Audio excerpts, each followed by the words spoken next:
Deban! Hey, William! I have a big question for you. Yes, and I have a bigger one for you. Girl! Do you believe in second chances? Of course I do. This is so important. But do you believe in second chances for acts at the Eurovision Song Contest? It's called the OGAE Second Chance Contest. 2024, hunty! All right, should we talk about it? Let's do this!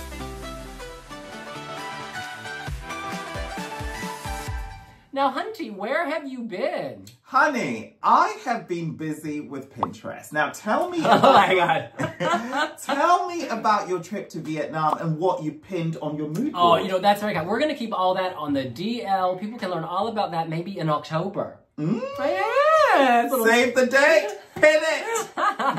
All right, Deban, look. The Second Chance Contest. We have a post and a poll on the WeWe Blogs website. This is written by our Jonathan Botry, and in it he lists the... How many acts? How many acts? More than 3. More than... But I'm only picking 3. All right, look, there's 16 acts. Only 16 acts. And these are acts who did not make it to Eurovision. They placed lower than first in their national selection. Some countries didn't go for the runner-up. No, they did not. Some countries did. For instance, Estonia went with Ali, who was runner-up. However, in Sweden, they went with Jacqline, who was not runner-up. Who is in my top 3? Can I just shout out? Well, why don't we kick this off? Who is your number 3? It's actually Jacqline. Effortless. And she was effortless on stage. Incredible. She moved so beautifully. Beautifully. Oh my God. And the song, it's a real banger. Whenever it's on my iPhone, I don't skip it. Never!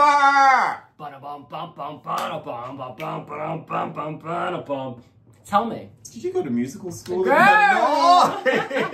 Did you go? Listen, hunty. Tell me something that you can do effortlessly. It is not suitable for a family-friendly channel, but let me just tell you, I've had no complaints so far. It works real good. Oh my goodness. But listen, if I have any, like, what's the word, criticism, I think on stage, sometimes she seems a little tired. Like at Melody Festival, and as a studio cut, I was like, this is number 1. However, the delivery can sometimes feel a little sleepy. It's interesting, actually, because I didn't watch Melody Festival in this year. I was just... Beautiful staging. Really? She had great staging. Oh, she did. I mean, I ended up seeing her clip, and right? she can dance. Oh, girl, she opens like... Yeah. Clutch that. No, she's really amazing. I think she'll come back. A lot of Melody Festival acts always kind of... They give themselves second chances. But did she give you the energy you wanted? Melody Festival is one of those pre-selections where I don't have a clear standout favourite, with the notable exception of Loreen's Euphoria in 2012. You know what I'm hearing? What? I'm hearing deflection. I asked you if she looked tired at Melody Festival. No, she didn't look tired. What I'm saying is that in Melody Festival, and typically, you know, I have like at least 4 acts that any of these 4 could go and I'd be happy with. And she was one of the ones that I really liked. I didn't watch the whole contest this year, but she stood out for me from the acts that I saw. You know who my winner was? Who? So as a studio cut, definitely Jacqline. But in terms of live performance, Medina. She was good. She was good. She was good, was she? Yeah. I can tell you didn't watch Melody Festival. That is true! That is true! Because Medina was 2 men. Not even a matter of he, a matter of they, hunty. You gotta sort out your pronouns. I gotta sort out your pronouns. Oh my Lord. But look, we move on. My number 3. My Medina is female. Dum dum digga digga dum dum dum digga dum dum digga digga. This was good.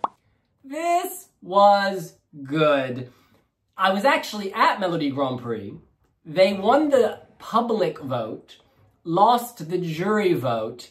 Let me ask you this. Would they have done better than Goethe? Remembering that Goethe came last in the grand final. And I love Goethe, by the way. Oh, this is a serious question. Yeah, I love them. I was having a conversation recently with Alexander Rybak, who said how much he loved Damdiggida. I think that was his favorite KEiiNO you know, I mean, Monument remains unbeatable for me. So, and that's the trouble sometimes. Your personal best, or what is perceived to be your personal best, you're kind of always fighting against that. They've had really mixed successes at Eurovision, because Spirit in the Sky, like, I liked it, but as a televote winner. Yeah. Wow. Wow. I just didn't see that coming. And then the one that I love, which I think is one of the greatest Eurovision songs of all time, Monument, couldn't even scale the fence in Norway. I prefer Spirit in the Sky. Really? Yeah. And then I like Damdiggida, and then I like Monument. They're all good though, is the point. But can we rewind, Hunty? I find that really interesting. Listen, Hunty. My question is this. Do you think Damdiggida would have done better than Ulvaham in 2024? I'm just curious. Because I love them both. I'm just curious. Well, I think their result in Norway gives us a strong indicator, because they fared better with the international jury, right? So there's a certain Eurovision, and who makes up the international jury? It's usually like delegation heads and, yeah, you know, Eurovision type people. So clearly, I think that would have resonated very well. But would Damdiggida have won the televote? I'm actually not so sure. I didn't ask that. I asked which would have done better. So you think Ulvaham, or you think Damdiggida would have done better than Ulvaham? Of the two entries, I prefer Ulvaham.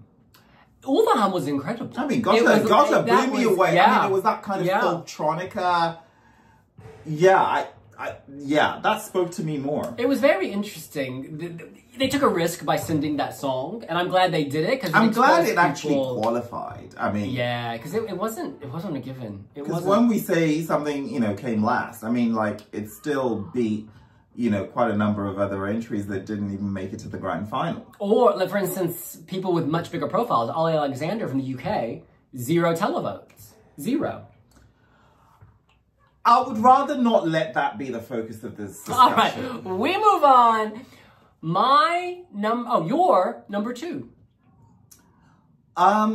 Spain, the Spanish one, which is Angy Fernandez. Great song. That for me was just, it was a moment, those hands peering into the frame. It was really uplifting. It was good.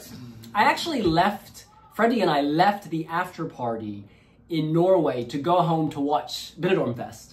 Oh, wow. Yeah, because that was on. Real commitment. I mean, that's the trouble with Super Saturdays. It's you a lot. really have to pick your darlings. You really do. And she was so natural, Angy Fernandez. Amazing. Strong look. And I think she elevated live. She gives all of herself. The studio cut I really enjoyed. But live, it was just like, it was thoughtful. It was well. I mean, I would have staged it a bit differently. It was too interpretive for my taste. So the studio cut actually does ignite me. And live, I enjoyed it. It ignites you, girl. It does. It lit you. Lit me Yes. up. Oh my goodness, I smell the kerosene. How do you think she would have done at Eurovision? Female pop rock. You know, Spain, you just never know, do you? I mean, I did like the Spanish entry. I loved it. Oh, it was great. Lazora. I mean, I thought it was touching. It was great. Yeah, it was really touching. It was absolutely great. I think sometimes people think if you don't come 1, 2, or 3, you're not a winner. But like, you go to Eurovision for different reasons. They brought a message. They gain new fans. They'll keep riding that. And if you make boxing erotic, you're a winner for me. You are a winner, honey. There you go. You heard it here first. You heard it. My number 2 is Italy's Annalisa. Quando. Oh, that was good too. Love the song. That was good. It's so well produced, so catchy. Italian sounds great. I do have one reservation though. What's your reservation, my dear? Sometimes Annalisa, again, doesn't give enough energy. Yes, I'm sorry. Watch the video. Girl. We have to be honest. Sometimes the charisma is lacking. I love her music, love her catalog. Sometimes your truth actually hurts. And I'm sorry, but we can't, you know what? We've got to learn to let go. We've got to break down the screen. We've got to release the truth. Sometimes our girl does not give charisma or presence. That's just the truth, and I love her music. Quando. Yeah, it's a bit stiff. I'm like, loosen up. It's amazing. Set yourself free. Have you changed your Wi-Fi password? I would send it to you, but we're filming on the iPhone. We're filming on the iPhone. But yeah, do you think she would have done better than the beautiful Angelina Mango? It's Italy. She could have actually won the whole thing. I mean, so Angelina Mango was incredible. Yeah. Oh, God. You know, my husband listens to that song, and he hates Eurovision, yeah. No, he doesn't hate Eurovision. No, he does, but he loves Angelina Mango. Mango. Hate Eurovision. It's so funny rewatching. I wonder if maybe Angelina Mango's staging was too dark. I wonder if Angelina Mango is now on Pinterest. Girl, she's beyond Pinterest. She's a pin up. She gets put on Pinterest, but she ain't got to run her own account. Look, my number 2 is Annalisa. All right, time to reveal your number 1, your winner of the OGAE Second Chance Contest 2024. I must say, OGAE Second Chance is often really biased because you find that they tend to select acts that have previously had an actual Eurovision appearance. And for that reason, I tend not to gravitate towards their rankings. However, in Serbia's instance, they got the finger on the pulse. Konstrakta was actually my favorite. So clever. So musical. So signature without repeating herself. Yeah. Even though she was literally repeating herself. This, of course, was newer, better. She was taking the piss out of our desire to constantly make things different and new. So she gave us, essentially, the same performance. Oops, she did it again. She actually did it again. And she did it well. Oh, amazing. She's just so likable. I would have happily... Actually, if that had gone to Eurovision, I think it would have done very well. I think it would have done very well. Yeah. Yeah, That is not to say that I didn't like... Oh, which scraped through. Oh, it's excellent though. Really scraped through. I was surprised. But qualified from 2nd position. Only the 2nd act in the past 5 years after Brunette from Armenia to qualify from 2nd position.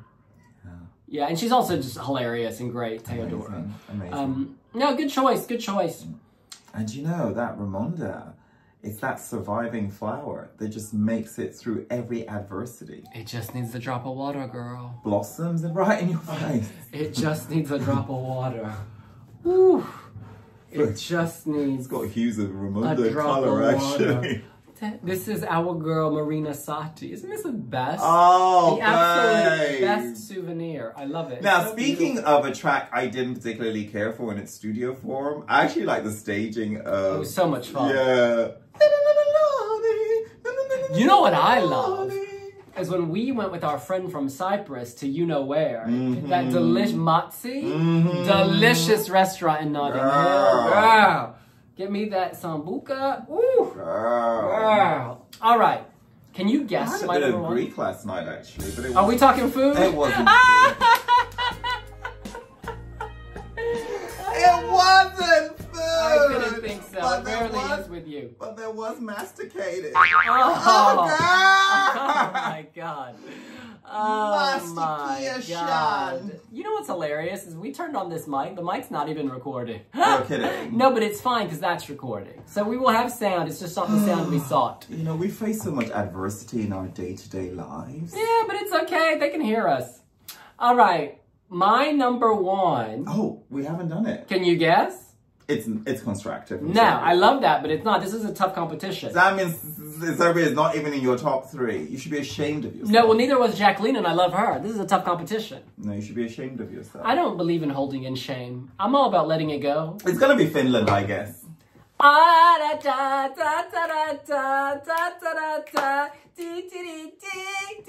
Yes. Was she your favorite? Are you? Sara Siipola, absolutely. Windows 95, man. Love them as people, but that song was going nowhere. And it was like an inside joke where Finns were like, this is funny, but honey, Europe did not laugh along. Except it qualified. Speaking of qualification... Can we talk about Sara Siipola? Go on. Incredible. This would have been one of the ballads of the year, probably the ballad of the year. The electro-modern ballad. This was a contemporary ballad. Yeah, in my mind, this was the ballad of the year, and sadly, we didn't get to hear it. Electro ballad. I love electro ballads. I don't think it would have been the ballad of the year. What was your ballad of the year? I think the Israeli entry was very strong. Very well performed. I think it was actually just very strong. I mean, and vocally flawless. And I think... Not to take away from Sara Siipola, because Sara Siipola is an incredible vocalist. Yeah, but there's a lot of digital enhancement on that. Yeah, it's called modernity. No, it's called assistance. And... Girl, have you heard every entry from the Nordics every year? It's called assistant. Well, look, I think Sara Siipola would have done very well. Better than Windows 95 Man. I'm not so sure. I mean, if you think about it, the Serbian entry, Raimundo, which is another beautiful ballad, which, by the way, I prefer to Sara Siipola. No, I prefer Sara Siipola. And how did that do? You just never know. I mean, there's something about Eurovision's unpredictability. It's not even worth preparing for it anymore. Like, just literally, it's like just casting dice on a board. Well, all right. That's what we think. But what do you think about Pinterest? I just want to know what you think about Pinterest. In this very I'd rather tell you about X. I'm actually... Oh, no. I need to tell you about this. No, we're not doing it. Yeah, we are. We are not doing it. This is why I think Pinterest is actually better than X. Because what I dislike about X in particular is it amplifies the loudest, most negative... Basically, you say something negative, wrong, hateful, because you know it will get the most engagement. And so then X boosts it. So like that's how misinformation often spreads. Whereas on Pinterest, you're just putting up fabric. You're just putting up your mood. You know what I'm saying? There's no sort of virality. And so there's no motivation to say something ridiculous or hurtful just to get attention. What you're doing on Pinterest is saving things you love, creating with inspiration. So actually, Pinterest is a superior social media platform. Till you take my point. Man after my own heart. I'm all about it. But it's so true. It's like on Pinterest, there's not attention seeking. On Pinterest, there is creation. Oh my God! I've seen the light. This is so amazing. I've seen the light. I've just experienced a double orgasm. Oh. It's just been like, I just feel like, oh wow, this is really good. I'm so aware of my horrible tan lines. This is so bad. Do you see these tan lines? Oh babe. This was me before Vietnam, this is me after Vietnam. Isn't that ridiculous? Do you see the difference? It's like two people. I'm loving it. We need to tattoo a star, a yellow star. But even here, you see it here as well. It's like, oh babe. Boop. You had on too many clothes. Girl, listen, when I travel, I'm keeping all my clothes on, honey. All right, that's what we think. What do you think? Who is your winner of the Second Chance Contest